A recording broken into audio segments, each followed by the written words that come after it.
प्रणाम सुंदर श्राद्ध आनंद यात्रा कड़वी बानी अध्याय नंबर 80। विषय भोजन से नहीं, भोजन से नहीं, युक्ति से तृप्ति। आज का जो विषय है मानव मन का है। मानव मन चंचल है, अत्यंत गतिशील है, चलायमान है। हजारों वर्षों से कितने ही युग बीत गए, सत्य को द्वापर त्रेता कलयुग। मानव मन न किसी के हाथ में आया, न किसी के काबू में आया। तो इस मानव मन को अगर काबू में करना है तो मन को जीतना चाहिए या मन को जीना चाहिए। मैं दोबारा रिपीट करता हूँ, मन को जीतना चाहिए या मन को जीना चाहिए। परमात्मा जब हमें इस ब्रह्मांड में भेजा तो कुछ न कुछ आदेश या उद्देश्य को लेकर भेजा है। बालक जब माँ के गर्भ में छोटा होता है, वहाँ से लेकर जीवन के अंतिम छोर तक, मृत्यु आने तक उसका मन हर पल, हर घड़ी, हर क्षण, कितने ही युगों चला जाता है और वापस आ जाता है। तो उस मानव मन को जीते कैसे, या तो मानव मन को जी कैसे? ऐसा क्या करे कि हमें मानव मन को जी भी ले और मानव मन को जीत भी ले, मानव मन को जी भी ले और मानव मन को जीत भी ले। ऐसे कौन से? तो हमें कितने ही महान ज्ञानी पुरुषों, विद्वजनों और ऋषियों ने छोटी छोटी बातें संवाद के तौर पर, वाणी के तौर पर, श्लोक के रूप में, आदेशों के रूप में, आयातों के रूप में एवं साथ साथ छोटे छोटे उदाहरण के तौर पर हमें समझाई है। बात जो कड़वी हो वो जीवन के लिए सुखदायी एवं आनंदमय होती है, और जो बात मीठी हो समझ लो जीवन को दुष्कर बनाए। एक छोटा सा उदाहरण, छोटी सी वार्ता, छोटी सी कहानी मैं आपको सुनाना चाहता हूँ। उससे वो पता पड़ जाएगा कि मानव मन को जीना है या मानव मन को जीतना है। मन को कितना भी मिल जाए, मन को कितना भी मिल जाए, वो कभी तृप्त नहीं होता। तो मानव मन को तृप्त कैसे करे, तृप्त कैसे किया जाए और तृप्ति कैसे दे सकते हैं। एक कहानी, एक सम्राट था, बहुत बड़ा सम्राट, चक्रवर्ती सम्राट। उसके पास एक छोटा सा बकरा था, अद्भुत बकरा, ताकतवर बकरा, सत्यसरे बकरा, बहुत प्यारा था।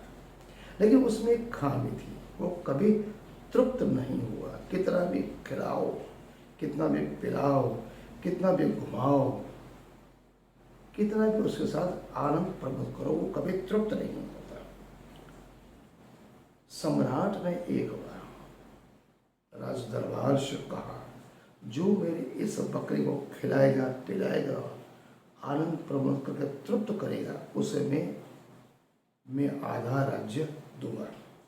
जैसे घोषणा सुनी, नगरवासी के साथ साथ आसपास के जितने भी राज्य थे, वहाँ के लोग प्रसन्न हो गए। प्रसन्न होना स्वाभाविक बात था। छोटी सी बात, एक छोटे से बकरे को खिलाना, पिलाना, वो माना, आनंद कराना, अगर वो तृप्त हो गया तो आधा राज्य मिलेगा। राज दरबार में लोग धीरे धीरे बढ़ने लगे। कितनों ने परीक्षा दी, सब हार गए। राजा ने एक शर्त रखी थी, आपने पूरा तृप्त कर दिया, जब तक मैं परीक्षा न लूँ बकरा उसमें पास हो गया तो आधा राज्य मिलेगा, वरना आपको जेल हो जाएगी। धीरे धीरे सब दरबारी लोग हारने लगे। उस दरबार में एक मुल्ला नसरुद्दीन रहता था। महाराज, मैं आपके बकरे को तृप्त कर सकता हूँ, आप आग्रह हैं। सम्राट ने बोला, कोई बात नहीं, आप ले जाओ। नसरुद्दीन बकरे को लेकर जंगल में गए। हरी हरी घास, हरी हरी पत्तियाँ, टहनियाँ खिलाई, अच्छा खासा पानी पिलाया, खिलाया पिलाया, आनंद प्रबल कराया। दोपहर शक शाम हो गई, बकरा हार गया, थक गया, तो आराम करने पेड़ के नीचे बैठ गया। मुल्ला सोचा, बकरा तृप्त गया। वापस जैसे ही दरबार में लाया, सम्राट ने बोला, क्या किया? नसरुद्दीन बोले, हमने तृप्त कर दिया, ठीक है, देखते हैं। जैसे ही बकरे के सामने हरी घास रखी, वो खाने लगा, पानी पीने लगा। नसरुद्दीन को जेल हो गई। अन्य सेकंडों हजारों लोगों ने एक परीक्षा दी, सभी विफल हुए। लेकिन लोगों ने ये नहीं सोचा कि केवल बकरे को खिलाना पिलाना तृप्त करना, इसके पीछे एक लॉजिक क्या है? कौन सी ऐसी बात है जो राजा इस छोटी सी बात के लिए आधा राज्य देना चाहता? मतलब समस्या जटिल है, समस्या दुष्कर है, मेहनती है, कुछ न कुछ तो कुछ पहलू होंगे। राजा कुछ कहना चाहता है, किसी को कोई समझ में नहीं आया। उस राज्य के दरबार में लोगों के बीच में एक चाचा रहते थे, जिसका नाम था खट्टर चाचा। धार्मिक थे, आत्मज्ञानी थे, अध्यात्म प्रेमी थे, तत्वज्ञानी थे। उन्होंने सोचा, सम्राट ने जो ऐलान में किया है उसके पीछे कुछ उद्देश्य है। आध्यात्मिक धरातल पर जब उन्होंने मनन चिंतन किया तो उन्होंने सोचा, कुछ तो बात है, वरना सीधी सादी बात जटिल समस्या नहीं बनती। तुरंत गए, सम्राट को बोला, आप मुझे बकरा दो, मैं मुझे खिलाऊंगा पिलाऊंगा, आनंद प्रमोद कराऊंगा, तृप्त करूंगा। सम्राट बोले, ले जाओ। तो वो बकरे को ले आए। दूसरे दिन जंगल में ले गए।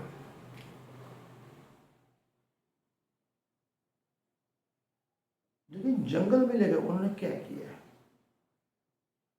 बकरे को ले तो गए, और जैसे ही दरबार में आए, बोले, आपका बकरा तृप्त है, पूर्ण रूप से। मैंने इसे पेट भर खिलाया है, इसको पेट भर खिलाया, इसे ऐसा तृप्त किया है, अब ये पूर्णतया तृप्त है, कुछ भी नहीं खाएगा। आप चाहे तो परीक्षा लिख सकते हो। खट्टर काका के चेहरे पर आत्मविश्वास एवं ओजस झलक रहा था। वो आत्मज्ञानी थे, धर्मज्ञ थे, तत्वज्ञानी थे। सम्राट उठा, आगे बढ़कर आया, कुछ हरी घास, हरी पत्तियाँ, टहनियाँ, मेवा, मिठाई और पानी जैसे बकरे के सामने रखा। बकरा मेवा, मिठाई, हरी घास, हरी पत्तियाँ, टहनियाँ, कुछ सूंघ नहीं रहा था, पानी तक नहीं पी रहा था। ये तो ठीक है, वो उसके सामने देख भी नहीं रहा था। सम्राट भी अरे आश्चर्यचकित हुए। दरबारी मंत्री, बड़ी अच्छी बात है, खट्टर चाचा ने उसको खिलाया पिलाया, आनंद में बकरा तृप्त हुआ। बोले, आप मेरा राज्य ले लो, आधा राज्य शर्त के तौर पर मुझे आपको देना है। खट्टर चाचा बोले, तृप्त? मैंने उसे कोई तृप्त नहीं कहा, उसे अतृप्त रखा है। अभी तो मैंने उसको न खिलाया है, न पिलाया है, न चराया है, न जंगल में ले गया हूँ। मैं तो केवल घर पे ही अपने बगीचे में रखा था। वो तृप्त नहीं हुआ है, फिर भी वो तृप्त हो गया है। वो भोजन से नहीं, युक्ति से तृप्त हुआ है। राजा बोले, युक्ति कैसे? खट्टर चाचा बोले, छोटी सी बात है, मैं इसे जंगल में ले तो गया, खाने लगा, जैसे घास खाने लगा, पेड़ पौधे खाने लगा, पानी पीने लगा, जैसे वो मुंह मारता उसके मुंह के ऊपर लकड़ी मारता। दिन में 50 बार उसने घास खाने का सोचा, दिन में 50 बार पेड़ के टहने खाने का सोचा, पत्ते खाने का सोचा, पानी पीने, इतनी बार मुंह मारता खाने के लिए, पीने के लिए, मैं तुरंत उसके मुंह पर मार देता। एक समय ऐसा आया, तो उसने सोचा, मैं जितनी भी बार घास खाऊंगा, पेड़ की पत्तियाँ खाऊंगा, पानी पियाऊंगा, मुझे लकड़ी पड़ेगी, इसलिए वो घास नहीं खा रहा है, ना पानी पी रहा है। बंधु तो ये कहानी है, एक कहानी के अंदर छुपा हुआ गूढ़ रहस्य है। कहानी गहरा में जाए, अंतर्गत आत्मा में सोचे, तो कहानी के अंदरूनी पक्ष के अगर विचार करेंगे तो यह कहानी तत्वज्ञानी खट्टर चाचा कौन है, या बकरा कौन है, लकड़ी कौन है, वो घास कौन सी है, और मुल्ला नसरुद्दीन कौन है। 5 प्रश्न। मुल्ला नसरुद्दीन कौन है, बकरी कौन है, लकड़ी कौन है, खट्टर चाचा कौन है, और तत्वज्ञानी कौन है। कहानी बड़ी सार्थक है, मनुष्य के लिए लिखी गई, जानना अति आवश्यक है। कहानी केवल मनोरंजन के लिए नहीं, ये मनोवैज्ञानिक तौर पर मानव पटल पे बहुत गहरा एक चिन्ह छोड़ती।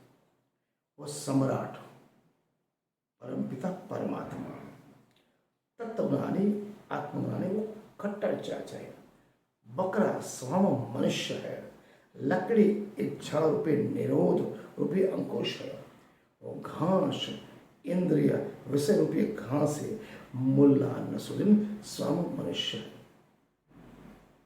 तो परमात्मा घोषणा कर रहे हैं, जो अपने मन रूपी बकरे को तृप्त कर लेगा।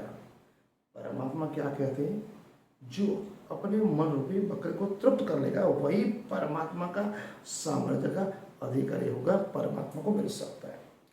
परमात्मा के साम्राज्य को अगर पाना है तो मन का तृप्त होना आवश्यक है। जिसका मन तृप्ति का अनुभव कर ले वह मुक्ति का साम्राज्य पा सकता है। जो मन को साथ लेता है वो मोक्ष को उपलब्ध हो जाते हैं। संन्यास का अर्थ इतना ही है, अपने मन को साध लो, साक्षी बना दो, मन के अंकुश कर लो, और कुछ नहीं। लेकिन मन कहाँ तृप्त होता है। मन रूपी बकरा कितने ही जन्मों से, कितने ही पीढ़ियों से, कितने ही वर्षों से, कितने जन्म मनुष्य के हुए, 84 लाख योनि के बावजूद अगर ये मनुष्य तन मिलता है फिर भी खाते पीते सोते जाते मन का कभी तृप्त हुआ ही नहीं। तृप्त भी हुआ कैसे, कि मानव मन केवल और केवल भोग विलास से तृप्त होता है, वासना से तृप्त होना चाहता है। जबकि सच्चाई है मन भोग से नहीं, सच्चाई ये है कि मन भोग से नहीं योग से तृप्त होता है, विकार से नहीं वैराग्य से तृप्त होता है। वासना तो केवल थोड़े से क्षणों के लिए होती है। वासना तो एक खारा जल है, खारे जल का पानी मीठा नहीं होता, वो खारा होता है, कभी उससे प्यास बुझती नहीं। तो खारा जल प्यास बुझाता नहीं, प्यास बढ़ाता है। इसलिए ही बोलते हैं अपने हृदय मन तन आत्मा की चेतना को जागृत करो और ये समझने की कोशिश करो कि परमात्मा ने मुझे इस धराधाम पे क्यों भेजा है। इस मन रूपी बकरे को अगर अंकुश कर लिया, मन को जी लिया, मन से जी लिया, परमात्मा की भक्ति में, धर्म अध्यात्म में परमात्मा जिस तरह से सोचता है, सब भूमि गोपाल की, ये सारा ब्रह्मांड मेरा है, यहाँ पे पशु पक्षी प्राणी मानव मात्र मेरे हैं और मैं उनका हूँ। सभी के लिए एकत्व, समानता, प्रेमत्व, प्रेम स्नेह दया करुणा जब तक आपके हृदय मन तन आत्मा में नहीं आएगी तब तक आपका मन तृप्त नहीं होगा। इसलिए मन को चलाए, मन समझे, मन को जीने की कोशिश करें, मन को समझने की कोशिश करें। विषयों में नहीं, भोगों में नहीं, वियोग में और योग में अपने को ध्यान लगाएं। जिस क्षण, जिस पल, जिस घड़ी के लिए परमात्मा हर पल हमें याद रहते हैं, परमात्मा हर हमेशा हमारे साथ। परमात्मा ये सोचता है कि ये मनुष्य मेरा अंश है, जब तक मेरी तरह सोचेगा नहीं तब तक वो जीवन में कुछ कर ही नहीं सकता। इसीलिए सभी साथ प्रेम स्नेह दया करुणा समत्व एकता अहिंसा परिदर से जिएंगे तो हम मनुष्य कहलाने के लायक हैं, अन्यथा नहीं। आज का अध्याय हम यहाँ पूर्ण करते हैं। प्रणाम। आपने मुझे श्रद्धे से सुना, मुझे सुनने के साथ साथ चुने भी प्रणाम।